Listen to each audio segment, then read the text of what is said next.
Good morning, students. I, Purnima, is going to teach you sentence and phrases, that is chapter 1 from grammar. Now, before beginning the chapter, I would like to welcome you all in my English class. So, let's start. So, what is the name of the chapter? It is sentences and phrases. And I would like to tell you something about sentence first, and then we will discuss about phrases. So, first of all, what is a sentence? Okay, I think from class 6 you have been given this topic to study, and this is not a new topic for you. So, we all know this is only a revision for you, and I would also like to teach you and tell you what is a sentence. After telling you about the sentence, I will discuss something about the phrase. So, a sentence is a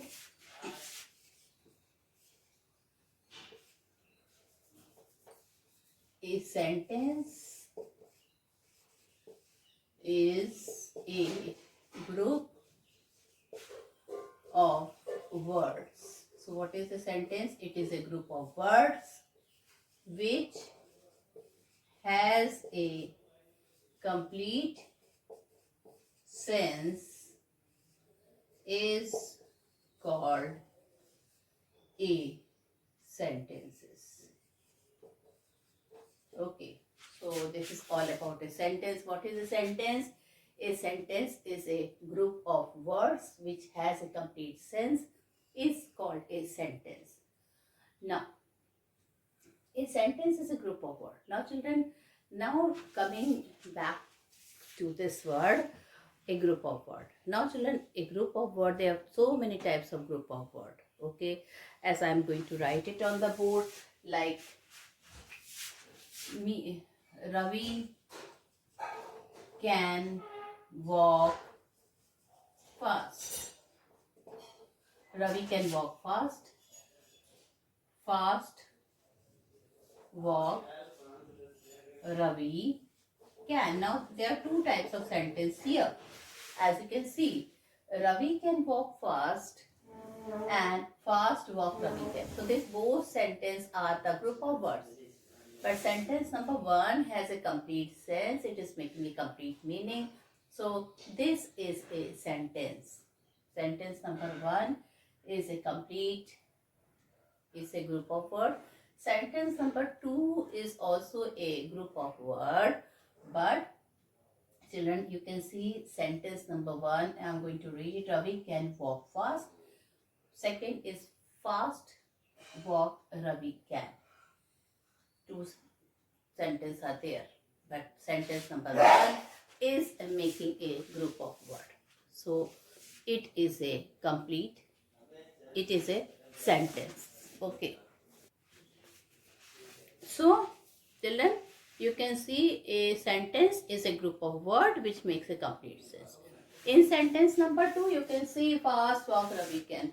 So you can see children, this is also a group of word, but it is not making a complete sense. So this is not a sentence. Okay.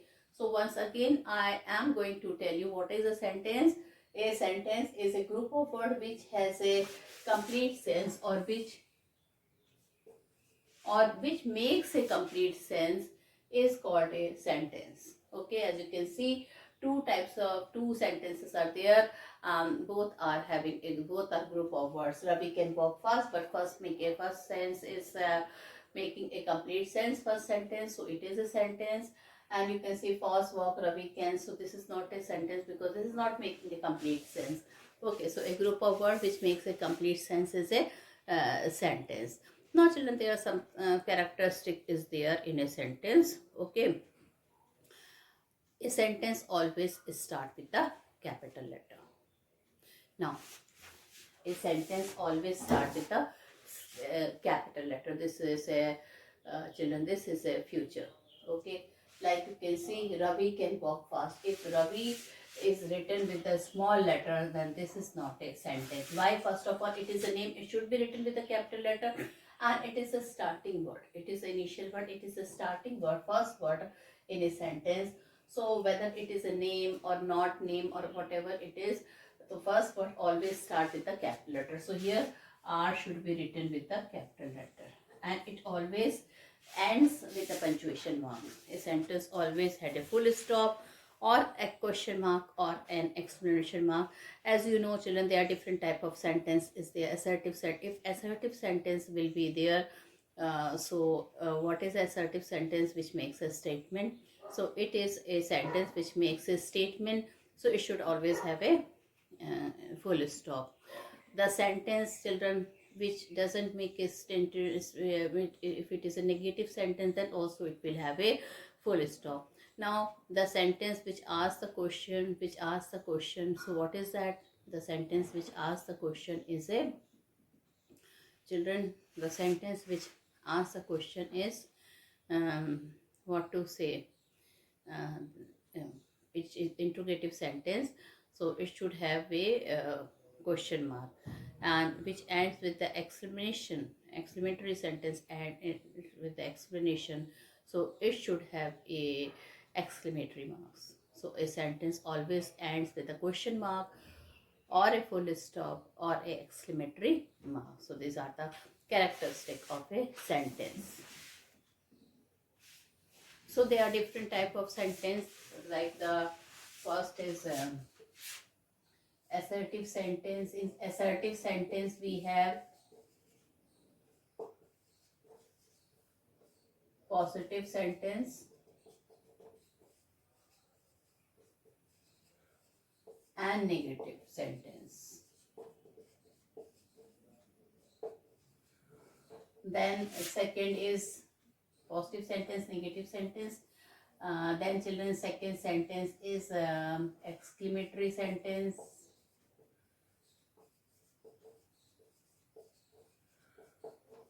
And then interrogative.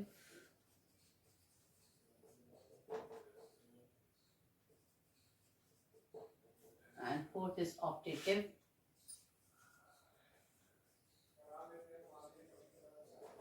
Okay, so these four type of sentence are there. So in assertive sentence we should always have a full stop. Okay, and in both the negative and the positive sentence, children, then we should have a exclamatory marks in the exclamatory sentence. What is the exclamatory sentence? Which express surprise. Okay, of course we are having imperative sentence also. Okay, X-Men which explains surprise, like hooray, we have won the match. Wow, he has come first in the class. There are many emotions and colors of lives are there when we express anger, sadness, happiness, surprise. Okay, so this type in the end we should have exclamatory mark. Of course, interrogative sentence, we ask question, we put a question, and it always end with a question mark. And finally, imperative sentence, children, it express order, suggestion, request, advice. Okay, then we have optative sentence which express wish and blessings. So all the sentence, it always start whether interrogative, whether imperative, whether optative, whether exclamatory or assertive sentence, it always start with a capital letter and ends with the punctuation marks according to the sentence. If it is interrogative, question mark. If it is exclamatory, exclamatory marks. If it is assertive or optative or imperative sentence, it always ends with the full stop. Okay, so this is this is a sentence. Okay, so I hope this what is the sentence is clear to you. All right, so now I would like to tell you about the parts of the sentence. Okay, I will be explaining you about the part of the sentence.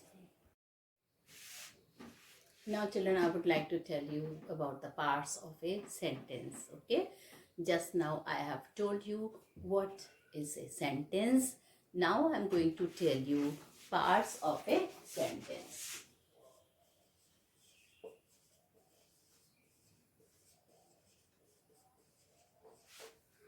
So there are two parts of a sentence. Okay, first part is subject and the second part is predicate.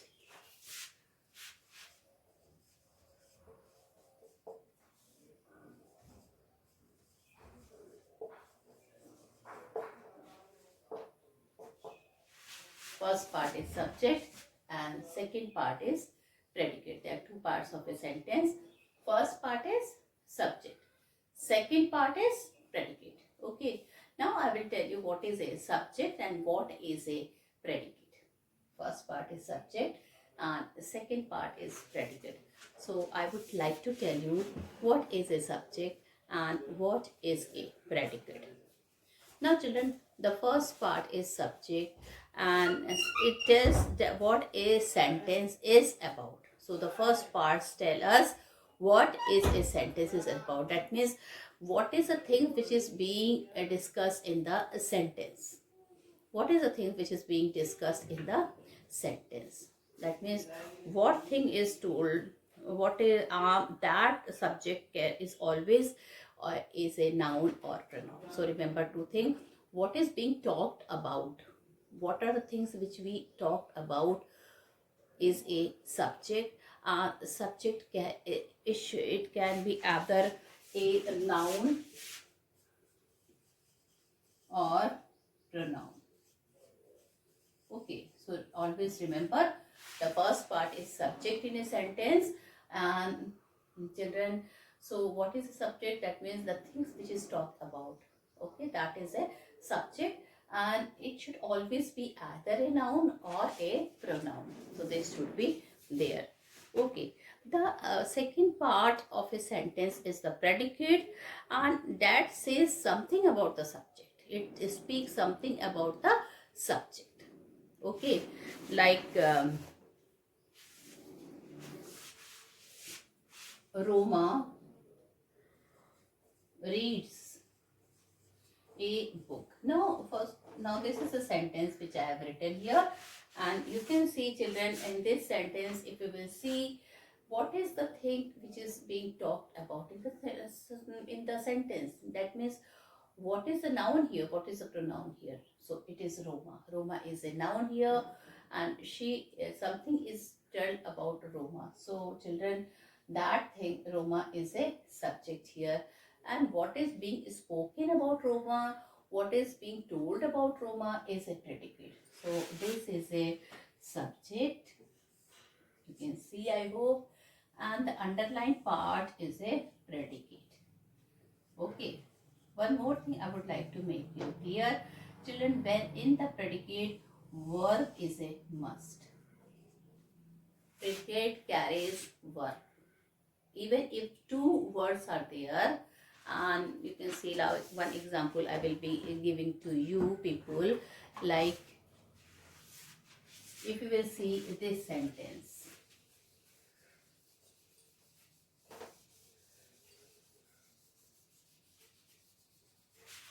If you will see this sentence, birds fly. Now there are only two words, but this two word can be called a group of word and it is making complete sense. And since it is making a complete sense, it is a sentence. Now what are the things which we talked about? Birds. So birds is a subject here, and fly. What is the things which we say about birds? It flies. So it is a predicate, and as you can see, fly itself is a verb.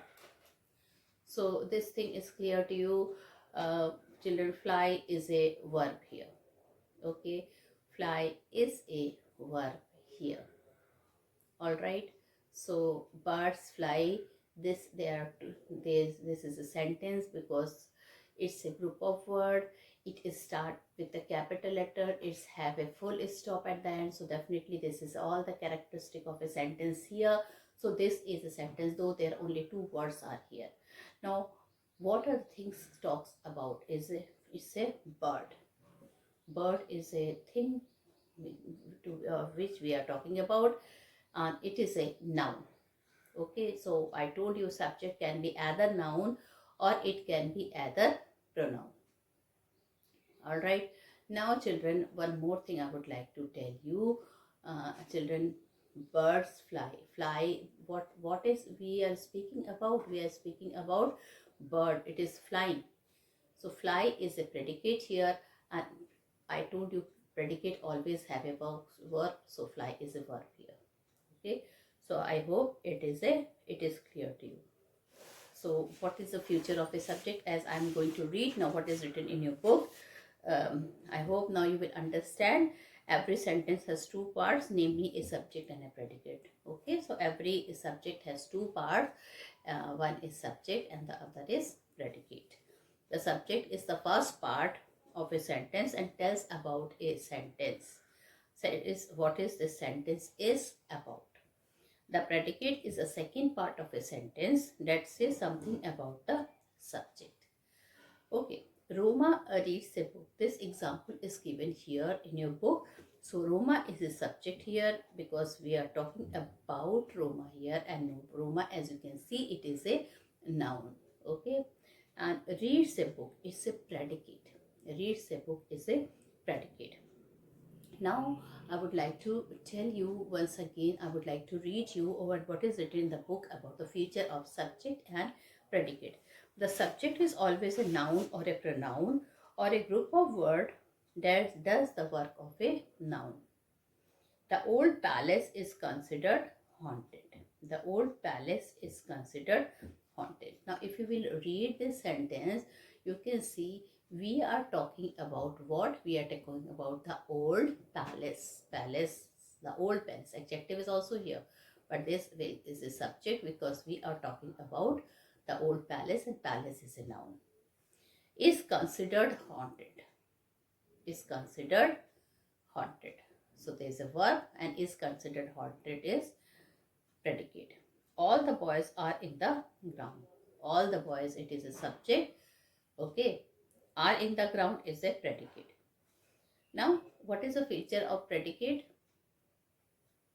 The predicate may consist of one word or several words, with the essential word being a verb. I told you it can be one word, like birds fly.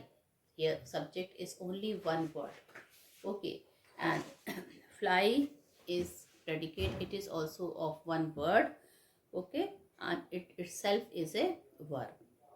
The verb is the essential word in the predicate. Now children, I would like to, there are some exercises are there. Identify the verb and ask what or who before it. Now children, identify the verb and ask what or who before it. How you will know, children, there is a clue whether it is a subject, how you will identify the subject. So if you will choose, if you will know verb, like Meena has come first in the race. So here verb is come, and if you will make sentence with who or what, the answer would be the subject. So here we will make sentence with who has come first, whatever is the answer, Meena. So it is a subject. Lazy boys come last. What is the verb here? Come. Who come last? Lazy boys. Lazy boys are subject. The sun rises in the east. What rises in the east? Here we cannot say who, because who is only meant for person. So the sun. Okay. The foolish crow tried to be the peacock.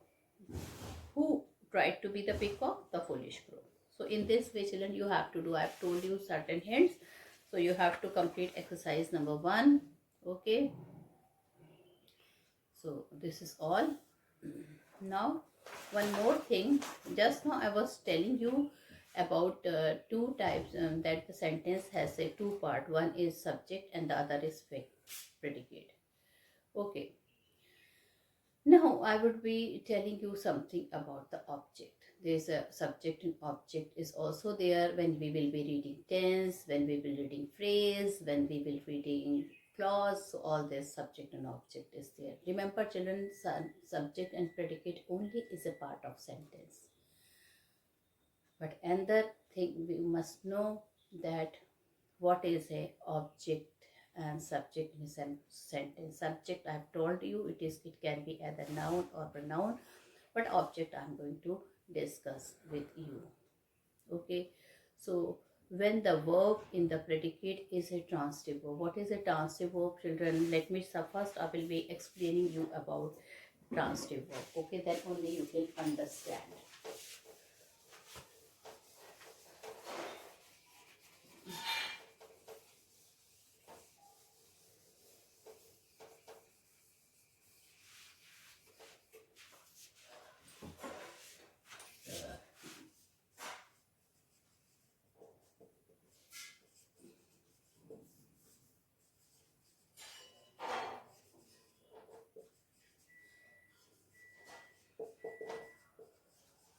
Now, what is a verb? Rama kicks a football. Now, you can see, children, this is a sentence, and what is the subject? We are talking about Rama. So, Rama is a subject and is a noun. Now, children, what is a verb here? Kick is a verb here. Now, this you should know that, children. Children, when the verb show that something is passing from the subject, to the object, then it is a transitive verb. When the action passes from the subject to the object. What is an object? Here the question is, what is an object? So when the verb in the predicate is a transitive verb, it requires an object to complete its sense. For example, when we say, I throw the ball, it does not make complete sense. I throw. When I say I throw. Okay, the verb throw requires an object such as a ball to make complete sense. Now, if we will write, if this is a sentence, this is the first sentence, this is the second, I throw. Now, this is a subject here and this is the verb here. Now, we feel as if this sentence is incomplete. It requires something to complete the sentence. It requires something to complete the sentence. What is that? I throw the ball. Now, children, what is required? What we write here, it is known as object. It can also be a noun or pronoun. It can also be noun or pronoun. So, in your book, what is written? I think now you will understand. When the verb in the predicate is a transitive verb, it requires an object to complete its sense. Okay, for example, what I have written in the board, when I say I throw, it does not make complete sense. The verb throw requires an object such a ball to make the sentence complete. Okay, I sing. Suppose if I will say I sing. Okay, I sing. Now we feel this sentence is complete, incomplete. So we required something. So what we required? I sing a song. Now this sentence is complete. So song is the verb which requires an object, okay, to make its complete sense. To make its complete sense. So song is incomplete. You should learn swimming. If I will say you should learn, we feel that again the sentence is incomplete. So we can say cycling, swimming, or anything, drawing, driving. So this is the verb. When verb requires an object to make its sense complete, then that is known as object. Now there are two types of object here: direct object and indirect. Okay. Now I will tell you there are two types of objects are there. Direct objects are there and indirect objects are there.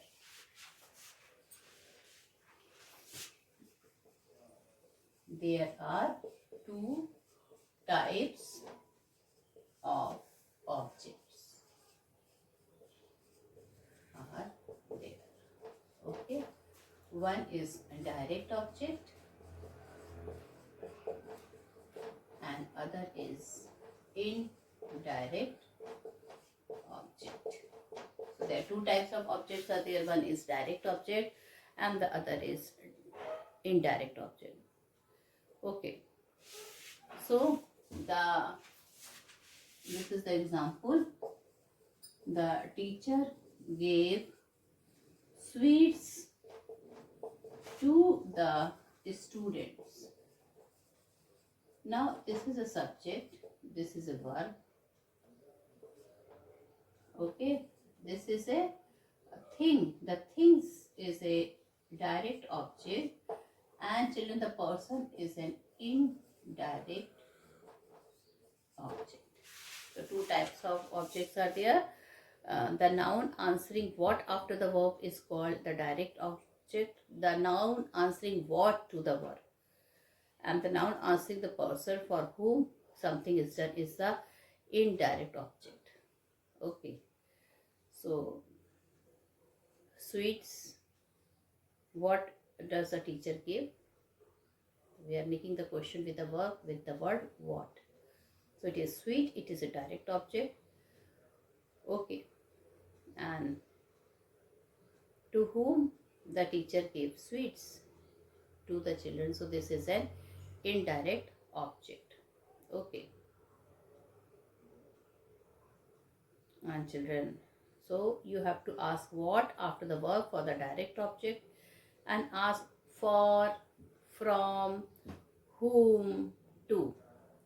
For, from, whom, or to after the verb for the indirect object.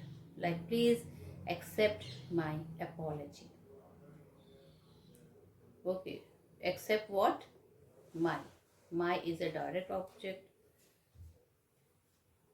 The class listened to the story with full attention. We will take we will take question number 8 from B part. The class listened to the story. What does the class listen? The story. So story is a direct object with, from. The class listen to the stories. Listen whom? Listen for. Listen to what? Listen to how? With full attention. So this is an indirect object. Now children, complement of the verb. Okay, when the verb is in the predicate in an intransitive verb, it requires an additional word or word to complete its meaning. The word or group of words required to complete the predicate is called a complement. Now children, if we will say the baby was. Okay, the baby was alert. So first of all, I should like to tell you what is an intransitive verb. Intransitive verb are those which do not have object. The action does not pass from subject to object. So what is an intransitive verb? Intransitive verb are those verbs which do not have object. The sentence does not passes from subject to object. Okay, so what is the complement of the verb? Now this is also in your syllabus. What is the complement of the verb? You should know two things here. The first thing you should know, what is an intransitive verb and what is the complement of the verb. Now, complement of the verb is always there after intransitive verb. This you should remember. Okay. Now, what is an intransitive verb? Intransitive verb are those sentences which do not have object. Intransitive verb are those which do not have object. When the verb in the predicate is an intransitive verb, it requires an additional word or word to complete its meaning. So once again I revise. When the verb in the predicate is an intransitive verb, it requires an additional verb or words to complete its meaning. The word or group of words required to complete the predicate is called a complement. The baby was. It always requires some word to complete the intransitive verb. So you can say the baby was crying or the baby was alert. People are in the hall. Okay. So people are. So the are is an intransitive verb and it always requires a complement to complete its meaning. People are in the hall. So students, I hope now you have understood what is a transitive verb, what is an intransitive verb, okay, what is an two parts of a sentence, subject and predicate, then what is a transitive verb, what is an intransitive verb, what is an object, what is the complement of the sentence. So in today's class I have told you about all these things. Okay, so with this children, you can be I end my video here. Thank you and have a nice day ahead. So I know children, now I hope you have understood what is a sentence, what is a phrases. What is a sentence? Is a group of words which requires to make a complete sentence. It begins with a capital letter, it ends with full stop.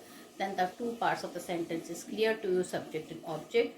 Subject and predicate. The first part is subject, what is it tells about a sentence, and the predicate is the second part of a sentence that says something about the subject. Okay. Now I also explain you transitive verb and intransitive verb. Intransitive verb uh, requires a complement, okay, and it does not have an object. Transitive verb do have an object. I have also discussed with you that what is an object. Okay, so when the verb in the predicate is a transitive verb, it requires an object to complete its sense. For example, when we say I threw, it does not make complete sense. The verb throw requires an object such as ball to make complete sense. I throw a ball. So now it makes a complete sense, and ball is a object here. So with this children, I end my video here. Thank you and have a nice day ahead.